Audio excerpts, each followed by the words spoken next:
Hello students, शिक्षा academy to the point में आपका स्वागत है। आज आपके लिए मैं एक बार फिर क्लास 12 इकोनॉमिक्स का तीसरा अध्याय उपभोक्ता संतुलन कंज्यूमर इक्विलिब्रियम से संबंधित महत्वपूर्ण प्रश्न लेकर आया हूं, जो सभी बोर्ड के छात्र छात्राओं के एग्ज़ाम की दृष्टिकोण से बहुत ज़्यादा लाभदायक होगा।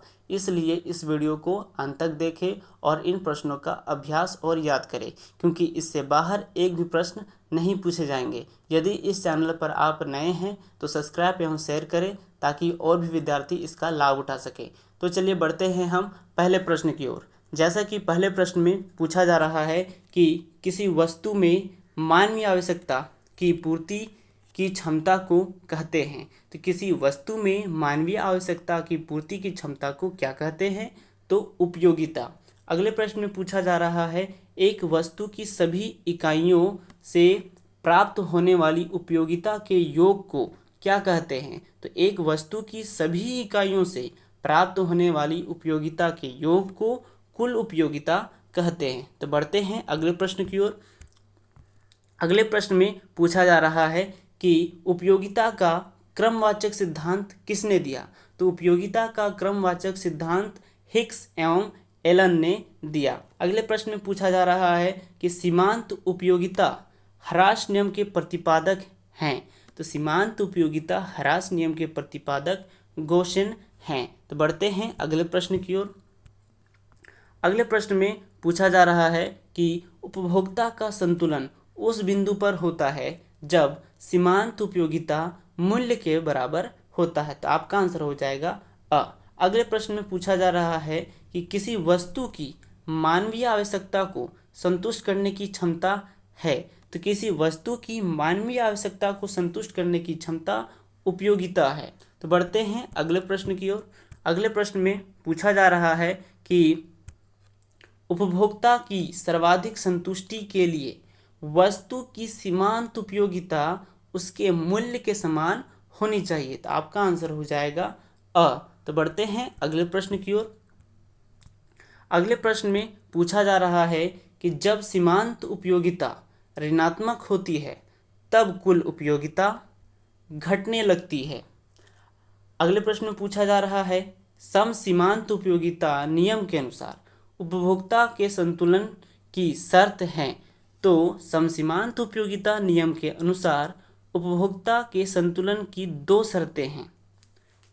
पहला शर्त है कि ए वस्तु का marginal utility divided by A वस्तु का प्राइस बराबर होता है बी वस्तु का marginal utility divided by B वस्तु का प्राइस से।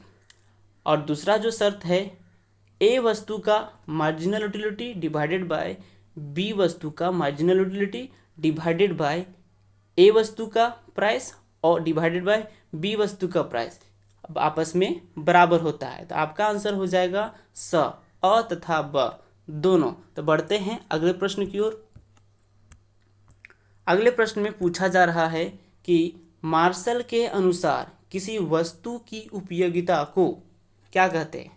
या फिर मार्शल के अनुसार किसी वस्तु की उपयोगिता को मुद्रा में मापा जा सकता है या फिर संख्यात्मक रूप में मापा जा सकता है। तो आपका आंसर हो जाएगा द, अ एवं स दोनों।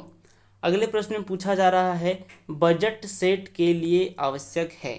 तो बजट सेट के लिए बंडलों का संग्रह, विद्यमान बाजार कीमत, उपभोक्ता की कुल आय, ये तीनों बजट सेट के लिए आवश्यक है। तो आपका आंसर हो जाएगा द, उपरोक्त सभी। तो बढ़ते हैं अगले प्रश्न की ओर। अगले प्रश्न में पूछा जा रहा है कि ह्रासमान विस्थापन सिद्धांत दर में वस्तु एक की अधिक मात्रा और वस्तु दो की कम मात्रा होती है। ह्रासमान विस्थापन सिद्धांत दर में वस्तु एक की कम अधिक मात्रा होती है और वस्तु दो की कम मात्रा होती है। तो आपका आंसर क्या हो जाएगा? द, अ और ब दोनों। अगले प्रश्न में पूछा जा रहा है कि अर्थशास्त्र में उपयोगिता का आशय है। तो अर्थशास्त्र में उपयोगिता का आशय किसी वस्तु की आवश्यकता पूरी करने की शक्ति से है। तो बढ़ते हैं अगले प्रश्न की ओर। अगले प्रश्न में पूछा जा रहा है कि तटस्था वक्र का झुकाव रहता है। तो तटस्था वक्र का झुकाव घटता हुआ रहता है। अगले प्रश्न में पूछा जा रहा है कि वस्तु की हर अगली इकाई के प्रयोग से सीमांत उपयोगिता घटती है। तो मैंने अभी उपभोक्ता संतुलन कंज्यूमर इक्विलिब्रियम से 15 मोस्ट इम्पोर्टेंट क्वेश्चन करवाए। मैंने पहले भी इसी चैप्टर से मोस्ट इम्पोर्टेंट क्वेश्चन करवा रखे हैं, आप प्लेलिस्ट में जा कर के देख सकते हैं। और मैंने इकोनॉमिक्स का पहला और दूसरा चैप्टर का भी मोस्ट इम्पोर्टेंट क्वेश्चन ऑलरेडी करवा दिया है, आप सभी प्लेलिस्ट में जाकर देख सकते हैं।